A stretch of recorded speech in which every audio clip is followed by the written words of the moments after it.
Hello বন্ধুরা, শুভ দুপুর। চলে এলাম রোজকার মতো রান্না নিয়ে। তো আজকের অনেক তাড়াতাড়ি খেতে বসে গেছি। আর প্রচণ্ড গরম, প্রচণ্ড গরম, এত গরম, শরীর খারাপ, প্রচণ্ড শরীর খারাপ। এত গরমে আর কিছু ভালো লাগছে না, গাটা ঘোরাচ্ছে যেন গরম।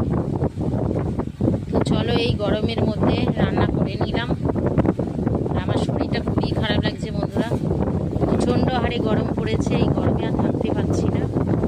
আর কি বলবো তোমাদেরকে। আর এই রান্না করে খেতে বসে গেছি, তারপরে অনেক কাজ আছে। তো দেখো কি রান্না করলাম।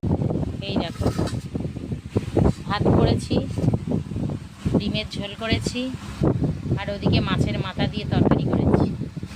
তো এই হচ্ছে আমাদের রান্না, আর বেশি কিছু করিনি।